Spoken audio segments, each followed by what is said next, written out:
Comme le Joker pour Batman, Lex Luthor est le némésis de Superman, son double sombre et maléfique. De son vrai nom, Alexei Luthor, il apparaît dès 1940.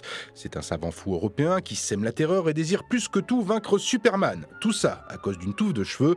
Philippe, l'un des créateurs de la boutique Arkham à Paris.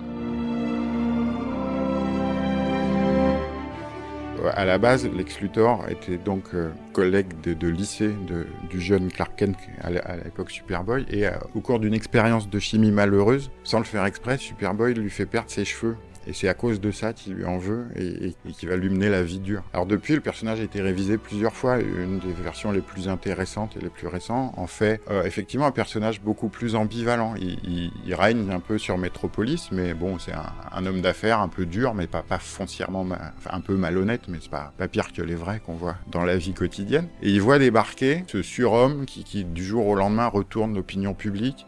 Et il trouve ça pas juste. Alors il sait évidemment pas que c'est un extraterrestre, du moins au début, mais il trouve injuste qu'un être doté de pouvoir arrive en 2 jours à faire ce que lui n'a pas réussi à faire malgré ses millions, malgré les efforts qu'il déploie et tout, c'est-à-dire devenir très populaire auprès des gens. Oui, les origines de la haine entre Lex Luthor et Superman, ce sont des cheveux perdus à Smallville. D'ailleurs, dans la série télé Smallville, Alexander Joseph Lex Luthor a 9 ans lorsqu'il perd sa tignasse le jour d'une pluie de météorites dans un champ. Lex Luthor qui n'est pas doté de pilosité crânienne, certes, mais qui n'a pas non plus de super pouvoir. Par contre, il a un gros cerveau, une culture et un ego surdimensionné.